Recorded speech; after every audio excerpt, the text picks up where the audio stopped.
Rishi Sunak is caught in a political crisis. Just months after taking office as Prime Minister, Sunak is dealing with major economic troubles, a meltdown in the UK's public health system, and a broken immigration system problem. With poll after poll indicating that Sunak's Conservatives are likely to lose the general election, we take a look at why Sunak's government is struggling to stay afloat. Sunak took office in October 2022 and ended a year of political instability that saw two prime ministers lose their jobs. Sunak's Conservative Party was widely unpopular and was expected to lose ground to the opposition Labour Party.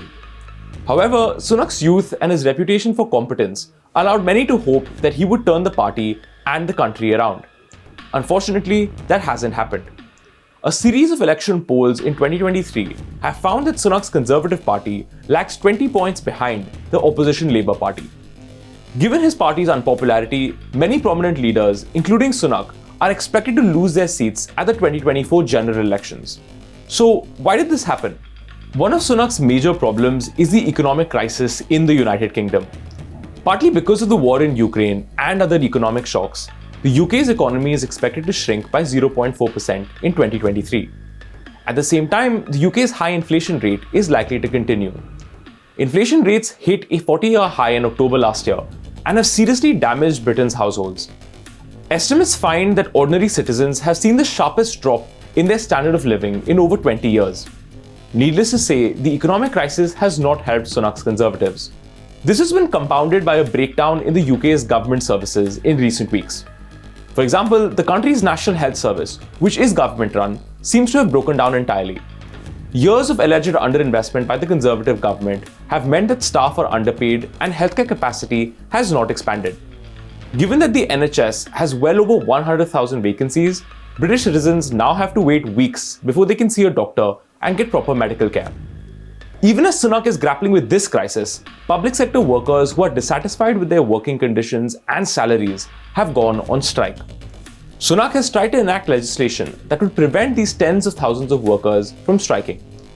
However, 60% of the public supports the striking workers, and even members of Sunak's Conservative Party have urged him to negotiate with the strikers.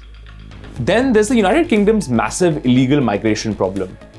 For the last few years, the country has had to deal with the small boats crisis.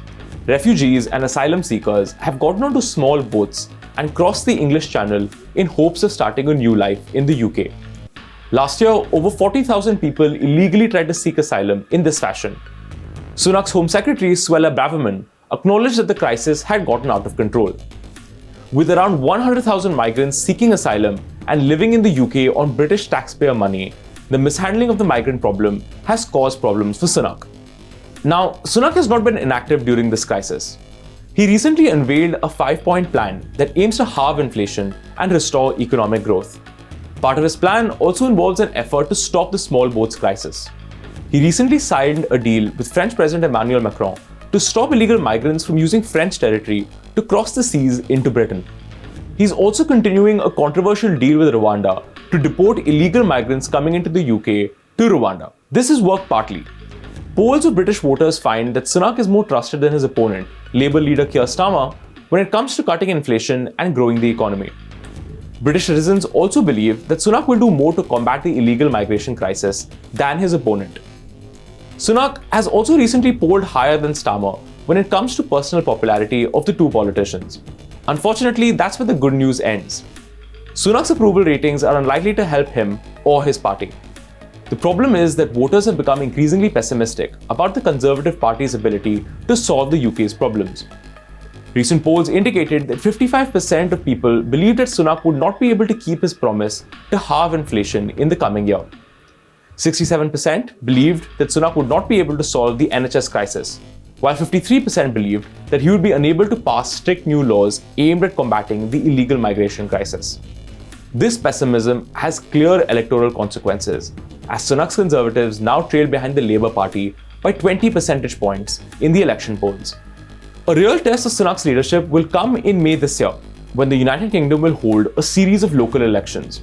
Last year, the Conservative Party suffered heavy defeats in local elections because of its failure to combat the UK's economic crisis.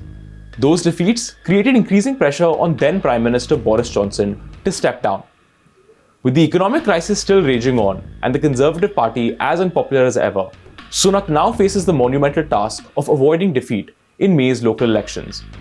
Should he fail in this task, the crisis that has beset his government will only continue to deepen.